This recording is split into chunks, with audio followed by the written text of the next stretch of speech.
అనంతపురం జిల్లాలో సంచలనం రేపిన ఉమామహేశ్వర్ రెడ్డి ఆత్మహత్య కేసు మరో కీలక మలుపు తిరిగింది. ఇప్పటికే కేసులో రాప్తాడు మాజీ ఎమ్మెల్యే తోపుదుర్తి రాజశేఖర్ రెడ్డి అరెస్టయ్యారు. అతనితో పాటు జైపాల్ రెడ్డి అనే వ్యక్తి అరెస్టయ్యారు. అయితే ఈ కేసులో జైపాల్ రెడ్డి కీలకంగా ఉన్నట్లు తెలుస్తోంది. ఆయన ఇచ్చిన వాంగ్మూలం ప్రకారం మహిళ విషయంలో జరిగిన వివాదంతో పాటు ఆర్థిక లావాదేవీలు ఉమామహేశ్వర్ రెడ్డిని ఆత్మహత్యకు ప్రేరేపించినట్లుగా తెలుస్తోంది.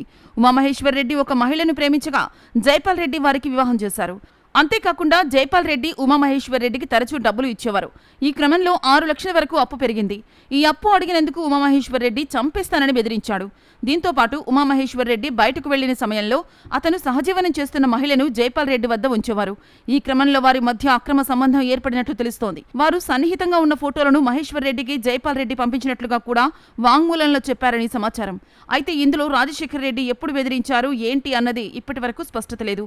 ఇది కేవలం రాజకీయ దశలో చేశారని ఆరోపణలు వైసీపీ చేస్తోంది.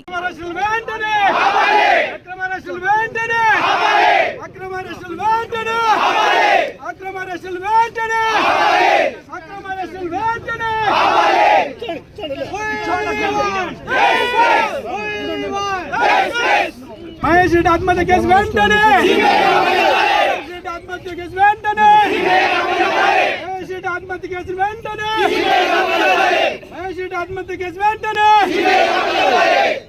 We want justice. We want justice. We want justice.